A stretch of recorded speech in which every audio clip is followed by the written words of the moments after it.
Palabra de Mujer. Canta que la vida es una fiesta, no hay mal que por bien no venga. No dejes pasar la hora y pinta de colores ese corazón. La vida es una fiesta, canta con alegría, canta las manos arriba, canta que de amor no ha muerto nadie siempre que llovió paró, canta siempre que llovió. ¿Qué tal, Bolivia? Muy buenas tardes, bienvenidos a Palabra de Mujer. Nuevamente estamos acá para llenar de energía este momento en su casa, esperando que haya tenido un excelente almuerzo. Y nosotros lo acompañamos durante su siesta. Mientras usted descansa echadito frente a su tele, en su cama, vamos a tocar buenos temas hoy. Nuestra querida amiga Paola Justiniano está de vacaciones, le mandamos saludos. Estará en unos días más reincorporándose con nosotras en Palabra de Mujer.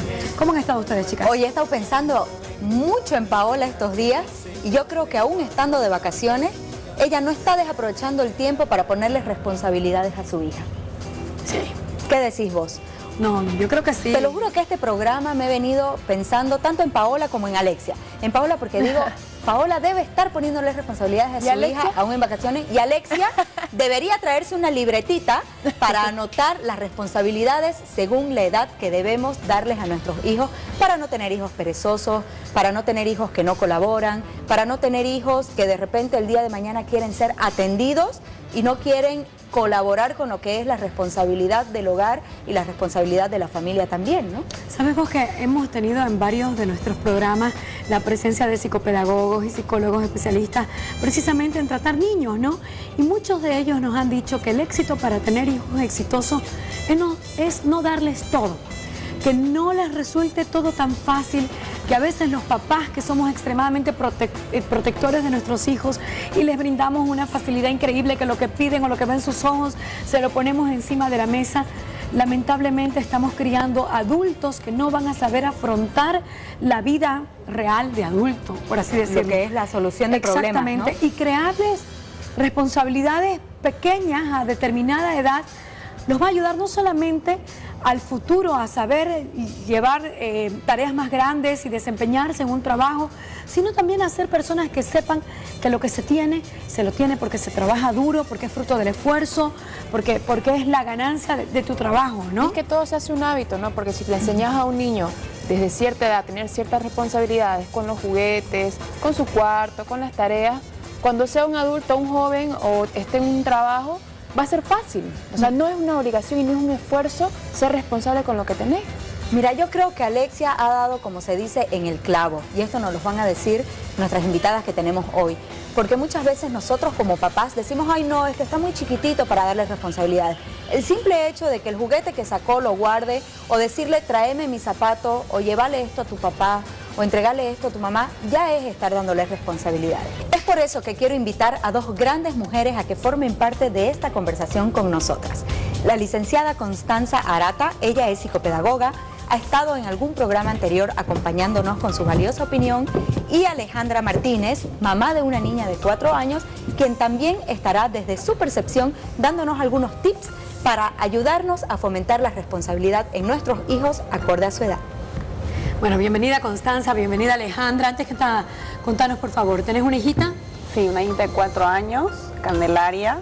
Qué bello nombre. Sí, Candelaria. Es muy complicado criar a un niño en esta época en la que nos encontramos, en el mundo como está, ¿no? Tan revolucionado, todo tan avanzado, con tanto estímulo que reciben los niños, de la televisión, del mismo internet. Y bueno, yo creo que como mamás nosotros tenemos la responsabilidad y la obligación de inculcarle al niño ciertas responsabilidades que tienen que tener en la casa. La ayuda a nosotros, a los padres, entre los hermanos. ¿En qué te ayuda, por ejemplo, Candelaria en tu casa? Ella tiene 4 años y levanta la mesa, por ejemplo. Después del almuerzo no sé, eso le nace a ella, es súper comedida, ella levanta la mesa o recoge los juguetes. ¿Pero eso es una rutina de todos los días o es algo que ella lo hace cuando se siente a gusto, cuando cree que es necesario? No, ella lo hace generalmente todos los días. Es como que es una rutina de ella desde muy chiquita, Y yo, por ejemplo, Vos le enseñaba de que dejaba de jugar y tenía que recoger los juguetes. Claro. Por lo menos lo esencial. Esa es una buena técnica, ¿no? Es una excelente técnica. La verdad es que parte del juego se convierta al ordenar, hace que se vuelva un hábito. Jugamos, luego ordenamos. Y así los niños cobran el hábito de ordenar, de tener responsabilidad con sus juegos. ¿Qué ventajas tiene, Constanza, el inculcarle a nuestros niños desde pequeños la responsabilidad, la rutina, el hábito de hacer ciertas acciones como para fomentarles la responsabilidad, que es lo que estamos hablando, ¿no? Lo que pasa es que el fomentar la responsabilidad de un niño genera autonomía. La autonomía se da de a poco. Tienes un bebé que al principio tal vez llora varias veces en la noche. Con el transcurso del tiempo él va a generar la autonomía de dormir toda la noche. Cuando ya hablamos de niños más grandes, yo creo que lo que más los libera de sus papás es el control de esfínteres, el que vaya al baño cuando él quiere, a la hora que debe, solo. Eso es un principio de autonomía vital para el niño, porque ya es libre con su cuerpo y su entorno. Y en medio de educarlos con el tema de el ordenar, el ayudar en la casa, tal vez poco a poco ir haciendo esa autonomía un hábito para que el niño no se dé cuenta, realmente es parte de su vida. Pero el problema para la autonomía de un niño, para enseñarle todo eso, son los papás. A veces los papás, porque tu hija no se caiga o porque tu hija, cuidado la roben o no salga, los papás frenamos esa Y a veces, autonomía. ¿sabes qué he notado yo, digamos? Yo soy una mamá que delega muchas funciones porque soy media general en mi casa y mis hijos lo saben. Pero noto a veces que algunas amigas o conocidas están con sus hijos y no solamente que no les quieren delegar la responsabilidad, sino que está el comentario de, no, mi amor, no lo sabes hacer, mejor lo hago yo. ¿No? No lo estás haciendo bien, papito, lo hago yo. A mí a veces me duele porque con tantas charlas que hemos tenido con ustedes he aprendido que esas frasecitas más o menos hacen daño. Nos los marcan y hacen daño. ¿Qué debemos hacer? ¿Cuál es el procedimiento? ¿A qué edad pueden hacer qué cosa? Para que tampoco no les vamos a dar la responsabilidad a un niño de 3 años que nos apague la hornilla de la cocina, digamos. Eso se lo dará uno de 12, 11 años. Hay edades para cada. Hay edades para cada tarea que le vamos a dar al niño, pero también hay que dejar que los niños se equivoquen. Si tu hijo está dibujando fuera de la línea, está bien. Al principio tiene que dibujar fuera de la línea, después ya la dibujará dentro. Pero hay edades, hay pautas. Por ejemplo, yo soy mamá de 2 niñas, tengo una bebé de 2 años y tengo una hija de 8. Mi bebé de 2 años, le cambio el pañal, le doy el pañal, le echo bolita y ella lo lleva al basurero. Antes de bañarla le digo, te sacas la ropa, la pones en la ropa sucia. Ella la lleva. No es la mamá que la recoge y va detrás de ella. Mi hija mayor ya tiene esos hábitos plasmados en ella, ya se levanta, se alista sola, se baña sola, porque tiene una autonomía amplia, porque como papás hemos sido bien estrictos en el tema de que sean libres. Tampoco libertinaje total, pero libres. ¿Qué es lo más difícil? Me agarro de algo que decía al principio Alejandra. ¿Qué es lo más difícil, Alejandra, cuando te toca ponerles responsabilidades o fomentar las responsabilidades en tus hijos? Tu hija todavía, como decías, es pequeña, tiene 4 años, pero ya tiene ciertas responsabilidades adquiridas. ¿Qué fue lo que más te costó en un principio? De repente cuando tenía 2 años y medio y empezaste a colocarle estas responsabilidades que querías cultivar. El principal problema es que se involucran los abuelos, por ejemplo. La abuela o los abuelos. Los miman, los consienten. Entonces es como el niño recibe orden de la mamá y contraorden de los abuelos, ¿no? La mamá dice, vas a hacer esto, y el abuelo, no, es que es muy chiquitita, es que no, o sea, no se va a caer, no se va a lastimar. Entonces ese es el problema, la inmiscusión de los abuelos en la crianza de los papás. Cuando el niño de repente se rehúsa, Constanza, ¿uno debe seguir insistiendo hasta formarles el hábito o debe respetar este rechazo que el niño está teniendo a ciertas responsabilidades? Sí, hay que ser general, como Laura dice, en muchas cosas. En cuestiones, por ejemplo, de higiene, no hay una opción. No hay negociación. No hay negociación. Tiene que aprender a usar su higiene. Te lavas porque te lavas los dientes ahorita. Y punto. Pero en otras cosas uno puede ser más flexible. Yo tenía una época en la que mi hija quería ir disfrazada a toda la... Ah, claro. De princesa, de Rapunzel, de todo. Ella era chiquita, tenía 6 años, y ahí no era, o sea, cualquier otra mamá diría, no se va uno disfrazado al supermercado, pero es una niña y dentro de la fantasía del niño hay que dejarlos libres. Pero sí hay que tener la flexibilidad entre amplia de niño y también de papá, ser estricto, un límite. Y los límites hay que ponerlos claros. A tal hora uno se acuesta, cena, baño y cama y se acabó. Y son parte de las responsabilidades, ¿no? Tenemos unos cuadros para ver la edad apropiada de las tareas domésticas y queremos que nos ayudes un poquito para ver, comparar tu punto de vista y poder conocer lo que tenemos acá. Edad apropiada para las tareas domésticas, de 2 a 3 años de edad. Echar los juguetes a una caja, poner libros en la repisa, colocar su ropa sucia en un canasto, botar la basura, poner la mesa, traer pañales húmedos cuando los necesiten. Un poco lo que nos comentabas, ¿no? Al principio, ¿no? Con tu hijita pequeña. Sí. De 2 a 3 años, entonces ya estas son responsabilidades que les podés delegar. El tema de ordenar es difícil, no a todos los niños les gusta, ¿no? Para algunos es una maravilla y otros, yo tengo 2, digamos, y el uno es que lo hace rápidamente, pero el otro le toma 2 horas ordenar, digamos, a veces tarda más ordenando que jugando. Y lo dejo a veces, digamos, que lo haga, pero lo importante es que sepa que lo que empieza lo tiene que terminar. Exactamente. Uno tiene que enseñar que uno empieza una tarea y tiene que terminarla. Que si, por ejemplo, hay niños que lo ven el ordenar como parte del juego. Hay hasta una canción, yo me acuerdo.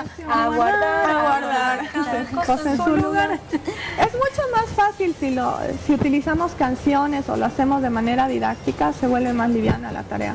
Pero si uno empieza algo, tiene que terminarlo. Siempre, eso es primordial. Justamente hablamos de eso en el anterior programa, de que es importante para evitar frustraciones a futuro en los hijos ya grandes, ¿no? Tenemos más cuadros para revisar.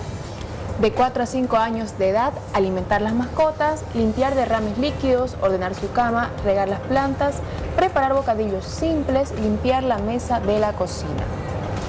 Alimentar a las mascotas también es una rutina, ¿no? Diaria, porque los animalitos mal que mal es una preocupación, una responsabilidad de alimentarlo, sacarlo a pasear, que haga sus necesidades. Entonces, la llegada de una mascota para un niño es súper importante, es el inicio de su gran responsabilidad. Claro. Tiene otra personita, otra mascotita de quien hacerse cargo. Es un buen método para enseñarle a un hijo el inicio de una responsabilidad real, porque ahí la clave es que el niño se haga cargo, porque normalmente cuando un niño tiene su mascota, la mamá es la que hace todo. ¿Tenés mascotas en casa? No. Y la mamá es la que lo lleva al veterinario, le da de comer, lo termina sacando a pasear y se termina siendo tu perro, literal, porque ahí tiene que ser real la responsabilidad del niño y decirle, esta es tu mascota, tú te tienes que hacer cargo, tú, no mamá, papá, niñera, empleada, confieso, me da culpa. Porque creo que se las compré a mis hijos para que duerman conmigo. Son mías. Se la compraste vos con la excusa que era para tus hijos, en realidad. Tenemos más cuadritos. Hay otras tareas, ¿no? Tareas, sí. De 6 a 7 años de edad, reunir la basura y reciclar. Doblar toallas, emparejar calcetines, regar el pasto, reemplazar el papel higiénico. Ya cositas, estos son detalles más de la casa, ¿no? Siempre las responsabilidades iniciales de un niño empiezan en la casa. Empiezan con los papás, empiezan a poner la mesa para el almuerzo. Ya cuando son más grandecitos, tal vez hacerse un sándwich, cocinarse algo. Pero hay una cosa que yo he notado mucho y todo el tiempo lo tenía pensando cuando justo íbamos a hablar de este tema. Yo he vivido 7 años en Suiza, me he criado ahí y veía el rol de los niños y las tareas. A mis 8 años yo era capaz de irme en bus, volver, viajar, yo me hacía mi almuerzo, era totalmente independiente y lo he comparado con los niños sudamericanos o latinoamericanos y realmente somos papás encima de nuestros hijos. Pero es que también no vas a comparar la realidad de Suiza, uno de los países más seguros del mundo, con la realidad de nuestro país, uno de los más inseguros del mundo, digamos. Eso sí. Entonces eso debe influir muchísimo. Influye bastante, pero en la liberación de los niños. En la liberación de los niños, pero también lo he comparado en el tema de yo viendo a mis amigos ya adultos, la hay muchos también, ¿no? que salen de la casa a casarse no salen antes, no viajan. Yo creo que eso es súper importante para un niño, abrirles las puertas, mostrarles cómo viven otros niños en otros países, las capacidades que pueden tener, teniendo siempre en cuenta los peligros de la ciudad donde viven, los límites, pero también ser un poquito más exigentes con ellos, porque nuestra realidad es muy de casa, muy de acá.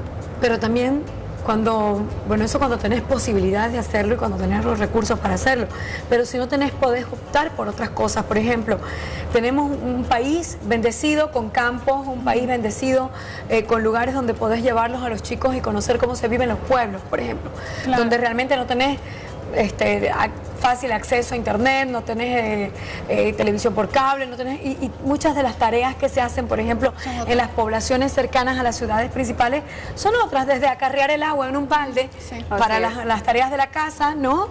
Hasta los niños están absolutamente involucrados en las tareas que realizan los papás. De hecho, ellos lo generan los padres, además de inculcarles una responsabilidad, les inculcan que eso es como un trabajo para ellos. Claro. Ya les enseñan a formarse como personas que van a trabajar, que ese es su trabajo, es una labor que ellos tienen que realizar. Los involucran no solamente en la responsabilidad de su casa, sino que tienen ovejas, cuidan sus animales, y son a la larga cosas que ellos van a hacer cuando sean adultos, ¿no? Ahora que haces hincapié justamente en este tema de cómo inculcarles responsabilidades fuera de la casa a los niños, ¿hay alguna responsabilidad que de repente vos fomentés con tu pequeña en casa, al margen de lo que son las tareas de la casa, que de repente repercutan en lo que es su rendimiento en el kinder, o el llevarla al aire libre o algún otro lugar en donde ella pueda ver este tipo de realidades y en cierta manera pueda aprender por imitación también? Por supuesto.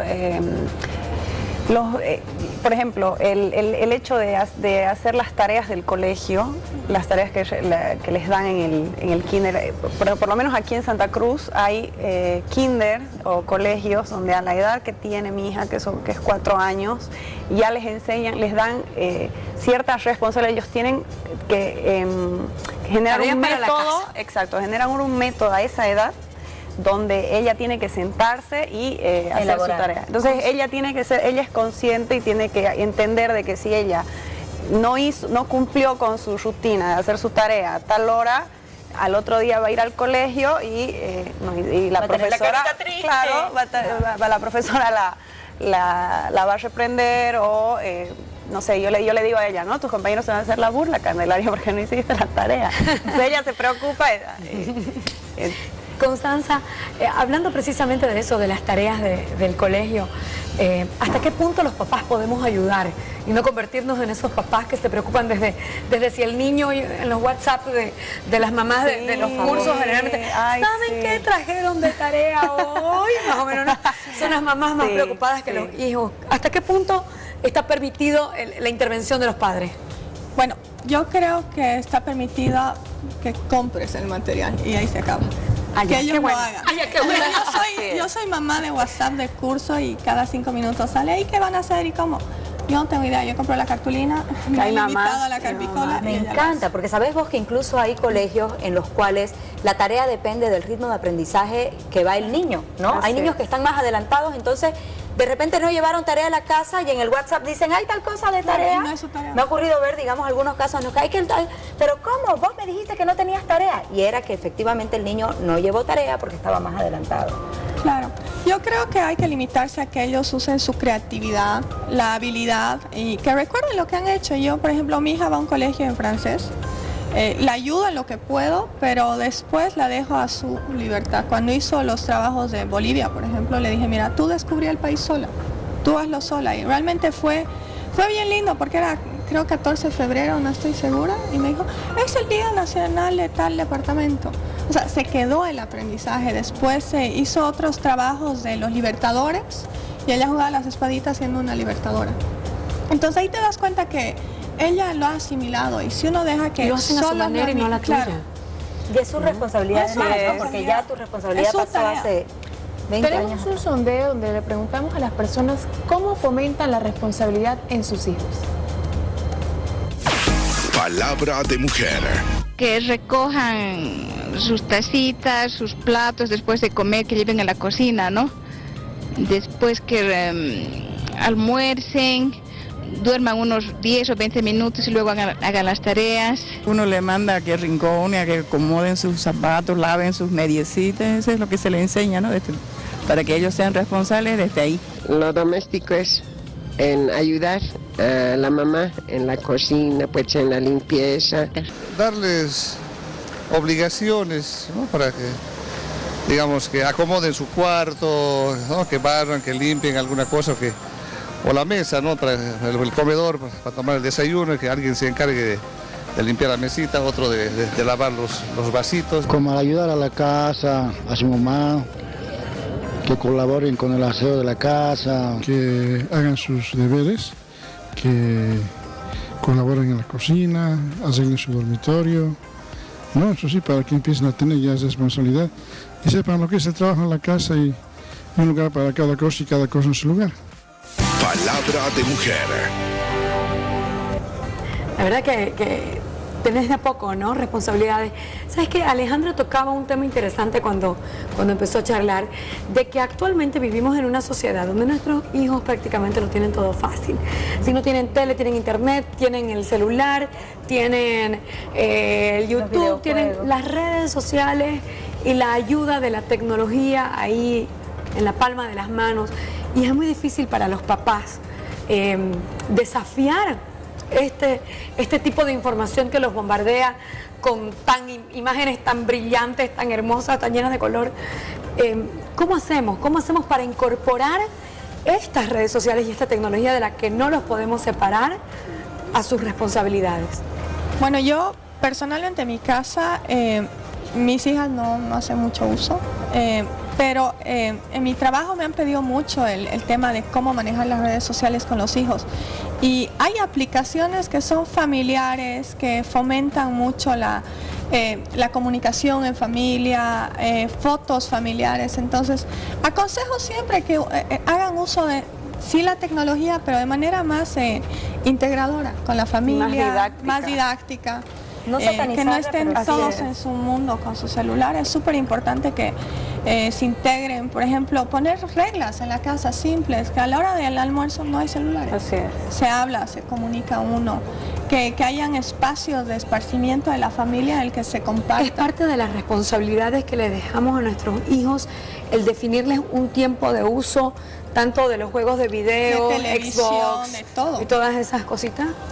Es importante ponerles un límite, que si juega PlayStation de 2 a 3, sepa que de 2 a 3 va a tener su espacio de juego, y de 5 a 6 que lea un libro, que haya cierta estructura en las cosas que él hace. ¿Y qué hacemos con ellos en vacaciones? ¿Se respetan estas responsabilidades en vacaciones, o en vacaciones pueden tener más horas de juegos, más horas de internet, más horas de televisión? Lo que pasa es que la vacación es más problema para el papá que para el hijo. El hijo está feliz en la casa viendo tele y tú estás en tu oficina porque no estás de vacaciones. Entonces ahí hay que ponerle, tal vez darle tareas. Ahora que tú estás de vacaciones, tú te haces cargo de la mascota de la casa y lo sacas a pasear de tal hora, o lo bañas. O sea, responsabilidades de vacaciones. Alejandra, en vacaciones, ¿tus responsabilidades como mamá varían?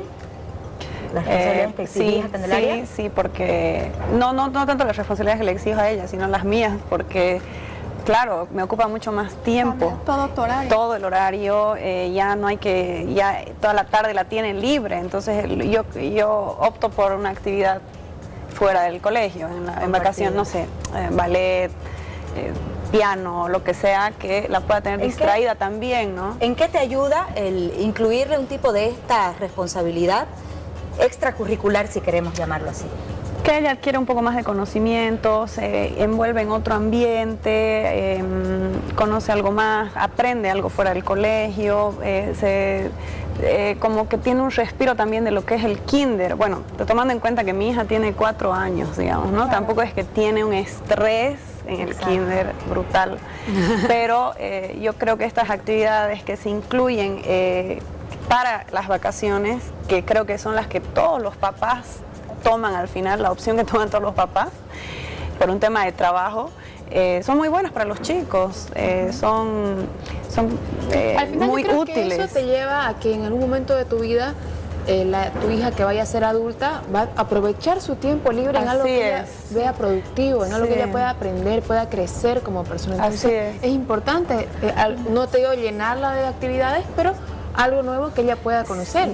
Algo importante en lo que Alejandra mencionó es que el tema de las clases extras fuera del colegio generan una responsabilidad de un niño, genera que va a tener el horario del ballet de 5 a 6 de la tarde, lunes, martes y miércoles. Hábitos, claro. Entonces genera un hábito, genera que maneje una agenda, genera que sepa que esos días no puede ir a jugar a la casa de la amiguita, ese día no puede ir al cumpleaños porque tiene una actividad extra. Entonces genera esa responsabilidad de cumplir con algo. ¿Y qué ocurre con los papás que de repente no se lo toman en serio?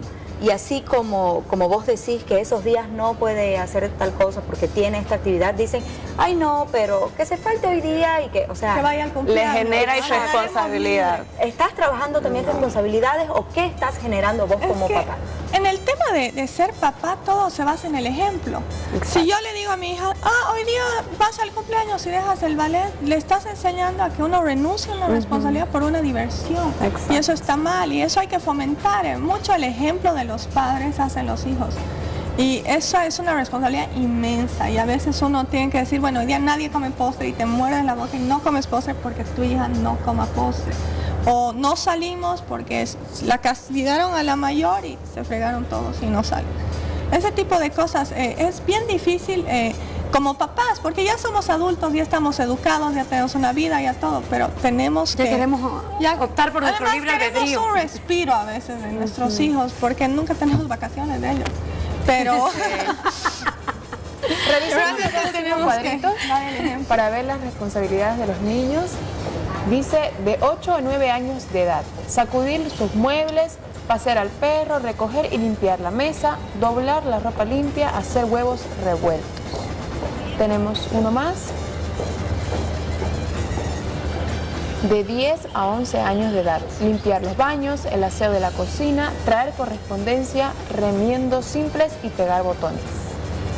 Bueno, en esas responsabilidades ya incluye, ¿no?, el uso de la cocina, hacer un par de huevos, por ejemplo. Ahí hay que tener mucho cuidado. Pero uno como mamá, ver si, o si el niño lo hace solo, claro, que siempre hay un adulto presente. Sí. Pero el resto de las responsabilidades, por ejemplo, un niño de 11 años ya es capaz de hacer una compra simple. Ir, comprar, tener el cambio, traer la factura, lo que tenga que comprar, hacer una lista.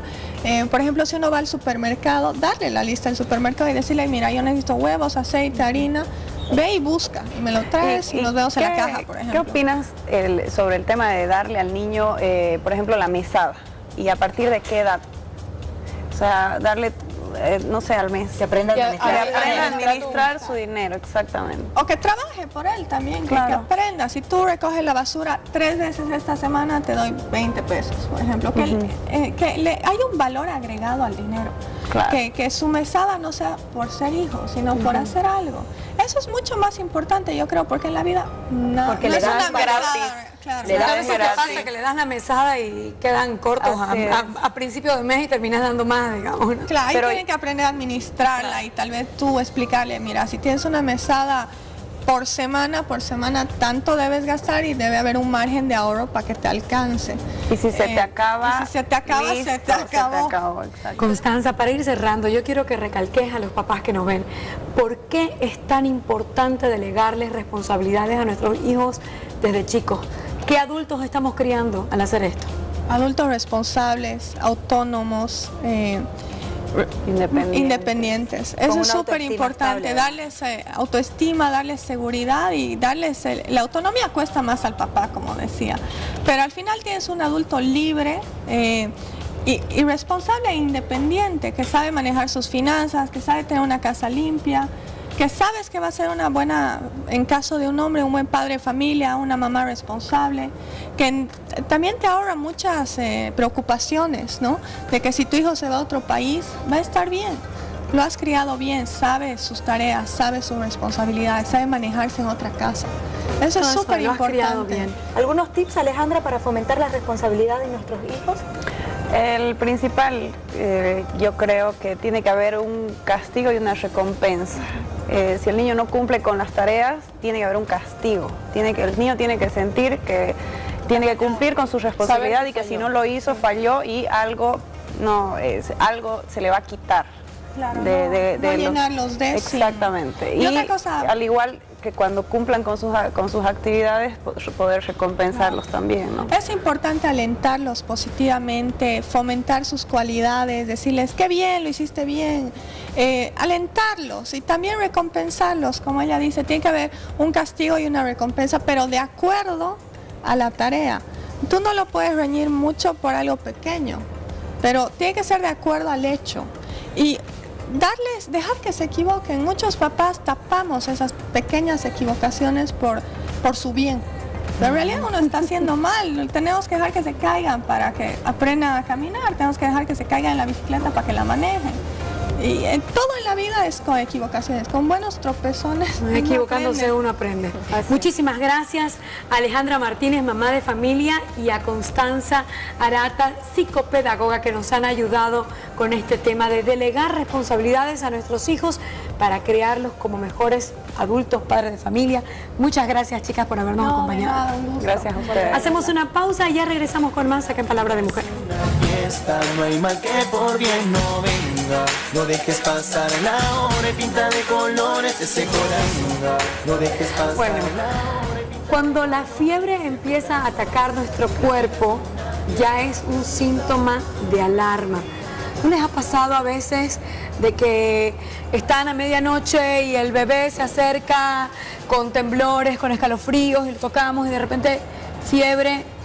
Ya o ese un simple llanto. La fiebre es un síntoma que yo como diabética tipo 1, digamos, cuando tengo fiebre realmente me preocupo. Porque para mí es síntoma de alguna infección o de algo mayor que está ocurriendo dentro de mi cuerpo. Quiero invitar en este momento, aprovechando que Alejandra nos va a continuar acompañando en el programa, a la doctora Arminda Morón. Ella es pediatra y vamos a hablar precisamente de estos cuadros de fiebre por los que atraviesan nuestros niños. Doctora, bienvenida. Buenas tardes, gracias por invitarme gracias por invitarme al programa. Feliz y contenta de estar nuevamente con ustedes. Hablemos de las fiebres en los niños. ¿Qué pasa cuando a medianoche nos levantan con temblores y la temperatura alta? ¿Qué debemos revisar primero las mamás? Bueno, primero comentar que la fiebre es más que todo un proceso fisiológico, es una respuesta, un mecanismo de defensa del organismo ante la invasión de agentes agresores, ¿no es cierto? Entonces, obviamente que una mamá cuando está con un niño con una temperatura elevada se va a poner histérica, ¿no es cierto? Entonces, lo primero que debe hacer es mantener la calma. Tratar de agarrar y evaluar si ese niño está estable y puede agarrar y ver si tiene una temperatura elevada simplemente con el control o colocar la manito sobre la piel o darle un besito. Yo creo que no hay mamá que no tenga su termómetro en la mesa de luz. Sí, en la actualidad todas las madres tenemos, como usted dice, termómetro, pero vale la pena recalcar que existen estudios donde se ha visto y se ha evidenciado que no solo es tener un termómetro, sino también el saber evaluar, controlar y saber la temperatura ideal o la temperatura normal y también el tiempo que se debe utilizar. Entonces, la gran mayoría de las veces tenemos un termómetro, pero no sabemos utilizarlo. ¿Cuál sería la temperatura adecuada, normal, de un niño o de un adulto? La temperatura es variable. Normalmente la temperatura va a depender en qué lugar nosotros la tomamos. Si nosotros la podemos tomar a nivel axilar, a nivel bucal, a nivel del oído o a nivel rectal. La temperatura normal, dependiendo del lugar de lo que tengamos, tiene diferentes fluctuaciones. Por ejemplo, si nosotros tenemos la temperatura axilar, aproximadamente va a ser 37.2, la bucal es un poquito más alta, 37.5, y la temperatura cuando la tomamos a nivel rectal es de 38. Entonces es bueno agarrar y saber estos valores para determinar cuándo hay una elevación de la misma y cuándo la podemos considerar fiebre. ¿Le parece si partimos de la práctica? Quiero volcarle la pregunta a Alejandra y consultarle qué es lo que Alejandra hace, cuál es el proceso de evaluación que hace cuando ha tenido estos cuadros febriles con su hija. Ella que tiene la niña más chiquita yo le hago el tacto en la pancita o en la frente, es lo primero que hago, digamos, y un síntoma, por ejemplo, en Candelaria, se pone súper molestosa, decaída, y es automática la fiebre. Cae al minuto y empieza a subir la temperatura. Y bueno, ¿la medicas automáticamente? Ibuprofeno, depende de lo que por lo menos yo opto, lo que trato de hacer es bajarle la temperatura.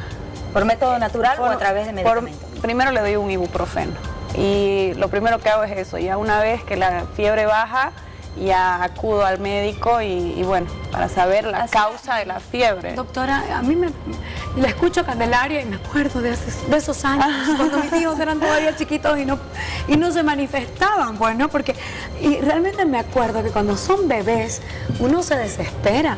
Sí. ¿Cómo nos damos cuenta que un bebé que todavía no puede expresar y decir ni siquiera, ay, aquí hay, está con fiebre? O sea, más allá de la temperatura que le podemos medir.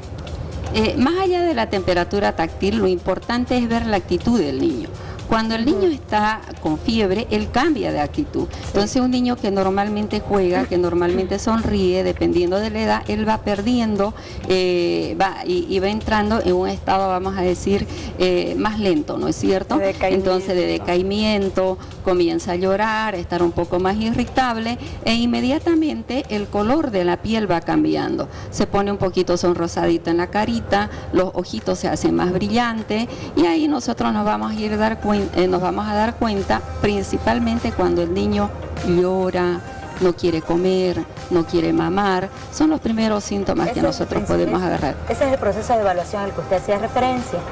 Ahora, ¿qué sucede con estos niños a los que de repente no se les calienta la frente, no se les calienta la barriguita o las axilas, simplemente se les calientan las palmas de la mano? Y claro, vos como mamá sabés que la fiebre se le va a presentar en las manos. No sabía de cuánto. Para mí es novedad. A Renata le pasa eso. A Renata solamente cuando le viene fiebre le vienen las palmas de la mano. Yo empiezo a ver los síntomas, entonces le toco las manitos y están calientes, pero es algo instantáneo. O sea, esa fiebre se dispara. Si yo como papá de repente todavía no he descubierto esto, ¿cómo yo puedo detectar que mi hijo tiene fiebre si lo estoy tocando y está fresquito? Más bien vale la pena, digamos, aclarar, su bebé es algo que sale de la regla. Normalmente cuando tienen fiebre el cuerpito está caliente y las manos están frías. Entonces están frías. ¿Qué hace que inclusive las manos o las uñitas nosotros las veamos un poquito moraditas? Entonces es como le digo, su hijo es la excepción que hace la regla, ¿no? Entonces es el cambio de actitud. Principalmente lo que debemos ver es la evaluación del estado general del niño. ¿Qué son las principales? Perdón, Alexia, adelante. ¿Cuáles serían entonces las complicaciones que va a tener una fiebre si no se trata a tiempo, si no la podemos detectar? ¿Cuáles serían estas complicaciones? Lo primero que debemos pensar, lo vuelvo a repetir, es que la fiebre no es una enfermedad. La fiebre, dependiendo, es un síntoma que es a causa de. Entonces, cuando decimos nosotros a causa de, podemos agarrar y podemos pensar en la franja etaria de menores de 5 años, que las causas más frecuentes de fiebre son las infecciones perovirales. Esas infecciones virales va a depender de la época. Por ejemplo, ahora que está entrando el periodo de invierno, tenemos más probabilidades de agarrar y de que esos niños se nos resfríen. Entonces puede ser una causa viral de proceso respiratorio, de vías aéreas superiores. Cuando es en la época de calor, vienen las diferentes alimentaciones, comen donde sea, entonces una de las causas más frecuentes es la diarrea, pero también son procesos virales. Estos procesos virales no necesitan automedicación. Escuchaba a ella, por ejemplo, que decía, lo primero que se me ocurre es agarrar y darle un ibuprofeno, ¿no es cierto? Entonces, normalmente la fiebre, si bien es un síntoma que la gran mayoría de las veces es benigna, causa terror, causa pánico y comenzamos a automedicar. Y ahí está el error. El medicar Primero tenemos que saber qué medicamento debemos utilizar, cuál es la dosis correcta, porque si no vamos a entrar en la utilización y abuso de medicamentos en forma indebida y podemos ponerlo en riesgo al niño hasta intoxicarlo. Hay algo que tenemos las mujeres que somos demasiado sensibles y además entramos como una especie de fobia a la fiebre y comenzamos a actuar mecánicamente. Entonces yo le doy el medicamento, no baja las 2 horas, le vuelvo a repetir y así sucesivamente. E inclusive hago combinaciones de medicamentos. Y bajo la fiebre y no soluciona el problema también, ¿no? Exactamente. En este sentido, hasta que el médico lo vea, entonces es aconsejable el acudir a un método natural, ya sea los pañitos húmedos o muchas mamás incluso yo escucho que los meten a la ducha o a temperatura o fría. ¿Son válidos estos métodos naturales? En el tratamiento de la fiebre existen las dos opciones, los medios físicos o no invasivos, donde nosotros podemos utilizar diferentes métodos o acciones para intentar bajar la temperatura. Y aquí también hay algo que es bueno referir. Normalmente algunas personas piensan que el agarrar y ponerle los pañitos que usted decía de agua tibia, piensan que el ponerle más frío va a bajar más la fiebre y es al revés. Lo que nosotros hacemos para bajar la fiebre es agarrar y favorecer las pérdidas de calor. Normalmente el cuerpo pierde calor por diferentes mecanismos. Uno de los mecanismos de pérdida de calor es la evaporación. Cuando ponemos esos pañitos de agua, que deben ser en lo posible tibio, unos 2 o 5 grados menos que la temperatura del cuerpo, vamos a agarrar y vamos a hacer ese descenso de la temperatura, pero en forma regresiva, no tan brusca. Una de las complicaciones que podríamos decir de la fiebre es el agarrar y hacer descargas eléctricas, producir descargas eléctricas en el cerebro que puedan después manifestarse con convulsiones. Eso le iba a preguntar, la mayoría de las mamás tenemos terror de que la fiebre suba más de los 40 grados porque ya nuestro bebé empieza a convulsionar. ¿Cómo evitamos? Es verdad que son 40 grados el límite. Yo he escuchado de bebés que han convulsionado a los 39 grados. ¿Qué les parece si vemos un sondeo antes de hacer la respuesta para preguntarle a las mamás y a los papás qué hacen ellos respecto a la fiebre en los niños? Palabra de mujer. Le damos paracetamol, le ponemos trapito mojado aquí en su frentecita para que le pase, la bañamos con agüita así media fría, más fría que caliente. Lo primero ya tenemos un jarabito, ¿no? Y después llevarlo al médico. Acudir al médico. Yo confío, ¿no?, en el médico. Antes que preparar alguna cosa, me puede equivocar tal vez. Y directamente al médico. Con pañitos húmedos, bastante frío, con agüita fría, paracetamol y tenerla, por lo general le saco incluso sus zapatitos, sus mediecitas. Le doy paracetamol y algunos medios físicos. Le ponía paño húmedo, bajo más paños de agua con alcohol y de ahí lo llevaba al médico lo más rápido. Hacerle baños de agua fría, aparte también de hielo, puede ser de hielo también, porque la fiebre pasa y les da meningitis y tenemos que cuidarles la cabeza. Cuando le da fiebre, bueno, hay que ver primero que si es una fiebre pasajera, para no utilizar antibióticos en lo posible, ¿no? Siempre tratar de curarla lo más pronto posible, porque a partir de 38 o 39 grados ya es un poco peligroso, hay que tenerlo cuidado. Palabra de mujer. Mira, doctora Arminda, me encanta tenerla acá para poder romper algunos de los mitos que teníamos, por ejemplo, el de los pañitos fríos, que la mayoría de la gente, incluso estábamos escuchando, ¿no?, algunas que decían que hasta agua con hielo. Y me doy cuenta de que todos creen que es una enfermedad también. Pero incluso, fíjate que el señor que salió al final decía, primero hay que encontrar la causa como para no darle un medicamento en vano, ¿no? Entonces, también tenemos papás que toman sus precauciones y que de repente esperan hablar con el médico o escuchar. Pero creo que el común denominador de las mamás hemos metido la pata siempre, porque nos creemos médicos y nos los automedicamos, y yo he sido igual que aquí mi amiga Alejandra, ibuprofeno 12 gotitas. Lo que pasa es que en ese momento lo que vos quieres hacer es bajar la fiebre. Y una vez que el médico ya te dice, ya la fiebre la tiene por tal motivo, ya acudes a la medicación del médico. Pero además, generalmente te pasa a las 2 de la mañana. Claro. No, y el médico nunca te contesta el teléfono, no sé, pero los pediatras generalmente nunca atienden el teléfono. Increíble. La verdad que sí, me parece bueno agarrar y ver algunos mitos, lo que ustedes estaban comentando del agua fría o los paños de agua fría, e inclusive hay algunas personas que le ponen hielo al agua para enfriarla más. ¿Esto qué es lo que va a producir en el organismo? Va a producir un descenso brusco de la temperatura. Al descender la temperatura, los vasos se van a contraer y van a tener el efecto contrario. En vez de favorecer las pérdidas de calor, van a evitar las pérdidas de calor y la temperatura se va a subir. O sea, el efecto es contrario cuando agarramos y hacemos ese descenso brusco. Y también se habla, yo no he visto, que ese descenso brusco también puede producir algunas veces convulsiones. O sea, por las descargas eléctricas. Por las descargas eléctricas. O sea, que hay que tener cuidado, hay que mantener la calma, como yo digo, y tratar de utilizar los pañitos de agua fría. La otra cosa que es importante es la temperatura del medio ambiente.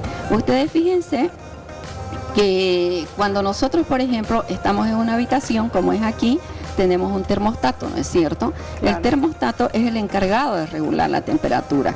Cuando agarramos y predigitamos en la calefacción una temperatura adecuada, y cuando la pieza o el ambiente se pone demasiado frío, el termostato envía mensaje y directamente la calefacción en el medio comienza a subir. Cuando la temperatura está caliente, el calefactor para. El termostato, que viene a ser el centro regulador de la temperatura en el organismo, está en el cerebro. Es un pequeño organito que se llama hipotálamo y es el que controla la temperatura. Y actúa de la misma manera que un termostato de una habitación. Sobre todo en el caso de los bebés, doctora, nosotros podemos producirle la fiebre. Ahorita que usted estaba hablando se me ocurría el hecho de que cuando el bebé recién nace, muchas mamás tienden a sobreabrigarlo, ¿no? Le ponen que el busito por debajo, no la chompita encima, sí. La chompa, la chamarra, la manta y la colcha. Entonces este bebé queda así. Ajá. Y de repente esta fiebrecita que uno dice, ay, está con fiebre mi bebé, ¿puede ser porque está sobreabrigado o porque está en un ambiente demasiado caliente? Claro que sí. O sea, el niño debe vestirse tal cual como nosotros nos vestimos. El agarrar y el... A cualquier edad. A cualquier edad, a cualquier edad. Debe agarrar y debe tener la ropa adecuada. Y hay muchos mitos que se van cambiando. Y empezamos desde el momento del nacimiento. Acuérdense ustedes que antes, cuando el bebé nacía, lo primero que hacíamos nosotros era poner la colchita, poner el chulito, poner el gorrito, ¿no es cierto? E inmediatamente nacía y lo abrigábamos al niño. Después, posteriormente, pensamos que si está lloviendo, sin importarnos la temperatura, comenzamos a abrigar. Eso agarra y evita, como les digo yo, retener el calor y comienza a elevarse la temperatura. Bueno, quiero agradecer muchísimo ese consejo de pediatra de la doctora Arminda Morón. Los bebés tienen la misma temperatura que los papás. Si a usted le hace calor, a su bebé también. Y cuando tenga fiebre, vaya donde un especialista. Gracias como siempre, doctora Arminda. Muchísimas gracias, Alejandra, por habernos acompañado. Hacemos una pausa y ya volvemos con más. La vida es una fiesta, no hay mal que por bien no venga. No dejes pasar la hora, que la vida es una fiesta, no hay mal que por bien no venga. Agradecemos como siempre que usted haya formado parte de este panel. Esperamos que pronto retorne nuestra amiga Paola Justiniano. Y agradecemos también a las tiendas que nos acompañan y nos visten todos los días. En mis pies calzo estos bellísimos zapatos de la última colección de Paso. Mi vestuario es de Morena Rosa. Mis accesorios son de Claudia Mercado y mi arreglo personal es de 0722. Gracias a Scarpe por estos hermosos calados negros, siempre vistiendo mis pies. A Laranja por este conjunto en cuero, lindísimo. A 0722 por cuidar el mínimo detalle de mi arreglo personal y Lásermet por el cuidado de mi piel. Muchísimas gracias a Cristófoli por mis calzados el día de hoy de su última colección con Animal Print, a Claudia Karen también por mi vestuario, una calcita en tonos blancos y una blusita dorada, y a Mariana Rosas de Mam Urubó por mi arreglo personal de todos los días. No se olvide seguirnos en Facebook, denle like a nuestra página como Palabra de Mujer y déjenos saber todos los detalles o todas las curiosidades que quiera saber, nosotros averiguamos acá en el programa, ¿no? Chao, Bolivia. Gracias como siempre. Chao, chao. La vida es una fiesta, no hay mal que por bien no venga. No dejes pasar la hora y pinta de colores ese corazón. La vida es